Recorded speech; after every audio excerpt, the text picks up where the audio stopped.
My name's Sylvie Silver. I'm the Director of NAPA, which stands for the National Association for Providers of Activity for Older People.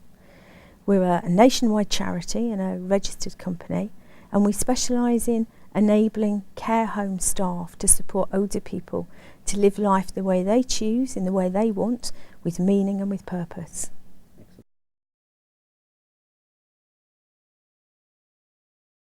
I think it's so important to get outside, particularly when you're a care home resident, because it's the norm, it's what we do. If you've been ensconced in a hospital for a few days and you step outside, you realise how much you've missed that breath of fresh air.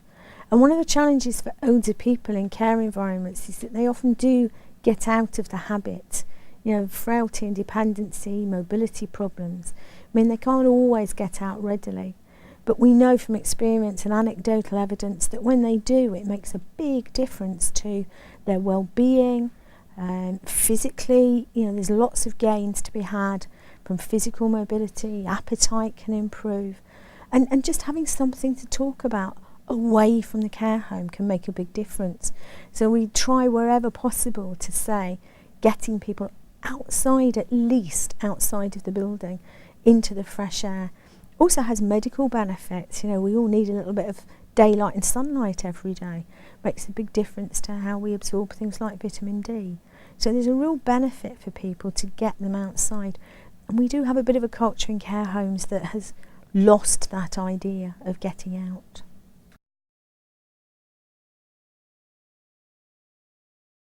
Then it is totally beholden on the staff to recognise the importance of getting somebody out and about and helping them to access the outdoors, to make it as easy as possible for someone to do so, and to have encouragement and reason to do it. And we do need to make sure that care staff are skilled up to recognise those opportunities and grab them when they can. There is an issue that it takes more time perhaps, that somebody needs to use a hoist in order to move from an armchair to a wheelchair. But if they're going to move into a wheelchair perhaps to access the dining room at lunchtime, let's think about a quick walk in the garden straight after lunch when they're already in that wheelchair, so that we're building those opportunities into a day to make them as time effective as possible, but make them important in the life of the resident.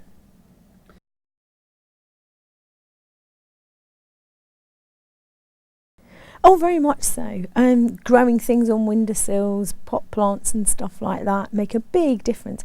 I used to grow 8 or 9 different varieties of tomatoes, all on tubs on windowsills, so that people who couldn't get out had an opportunity to see those things that grow. You can sit by a window even if the window's open. And many older people say, oh, I don't like a draft, but that's because they've got out of the habit. Equally, there aren't many weather situations where you can't take somebody out. I had a colleague who had great pleasure in taking a lady on a very windy day to the local park and throwing the leaves around in the woods. And she came back saying it's the best thing she'd done in years. So we do have to be a bit careful that we only go out when the sun's shining, to make sure people get a chance to go out in any climate if they can. But if they can't, to bring those opportunities indoors to remind them of what the great outside is like.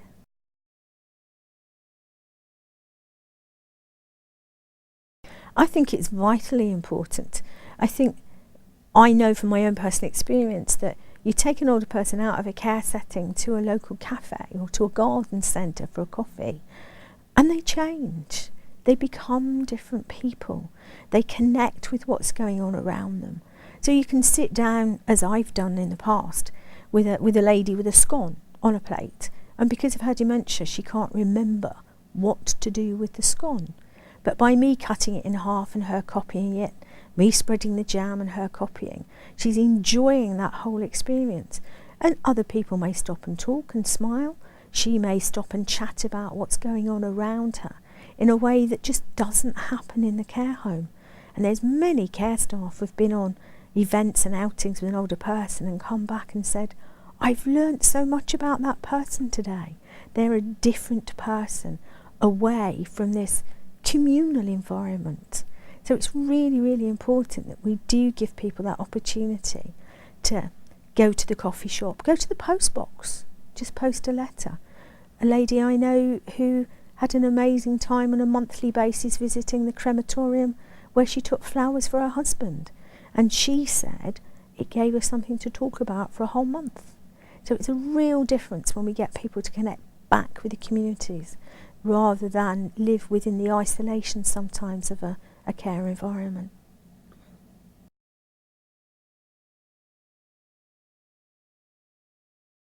There's plenty of examples where opening the doors of a care home to the community have made a real difference.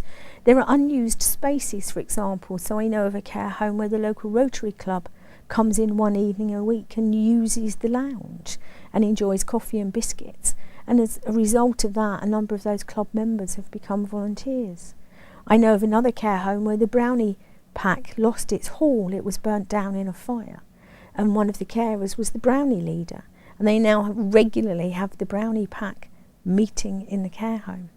There are many care homes now who are starting to offer day service kind of provisions where someone can go along and simply spend a day there, which is respite for a family and an engagement for their relative at the same time. There's a lot more flexibility now around how care homes are being used, and we certainly need to encourage that more in the future, to be a bit more innovative and a bit more outward looking in how we use our facilities and what we can offer the community.